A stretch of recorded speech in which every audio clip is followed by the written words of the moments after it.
Оқуларға онлайн платформада гына түгел, социаль шилтәрләр, мессенджерлар, электрон почта аша да кушылу мөмкинлеге бар. Бу бик яхшы әлбәттә. Бөтен кешенең дә өендә компьютер, ноутбук булмаска мөмкин. Кәрәзе телефон һәркемнең кулында бит хәзер. Математика буенча бераз булышырга тырышабыз инде. Бүтән тел фәннәре буенча алай яхшы үзләштерә. Мин аның укуына бик канәгать. Менә бу дистанцион буенча инде ничектер менә балаларның фикерләү дәрәҗәләре түбәнгә таба дип әйтер идем мин. Ничектер фикерләп бетерә алмыйлар балалар. Һәм укытучының менә шушы компьютер аша бирелгән дәресләре алар аңа җитешә алмыйлар. Әлбәттә, уку авырайды. Аны инде яшереп әйтеп булмый, чөнки инде беренчедән ул арайды шушы өйрәнүгә, сорауларга җавап бирү авыррак. Ләкин инде балаларның һәр вакытта мөмкинлеге бар.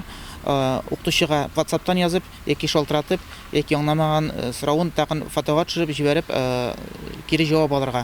Укучыларның күбесе дистанцион укудан инде алҗый башлаган. Иптәшләрен күрү теләге көчле булуын, аларны бик сагынуларын да әйтә күбесе.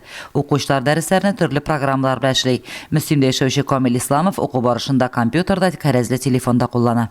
Бывают такие случаи, когда не понимаешь, помочь нужно. Когда ты в школе, ты у учителя можешь спросить, а вот здесь нужно все понимать и быстро делать.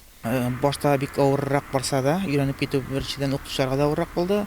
Анасын балаларга иң авырын начарын әтиләргә туры килгәндер, чөнки инде бала күп вакыт өйдә беренчедән, икенчедән әле шушындый форматта укыту безнең практикада булмагач кыенрак булды.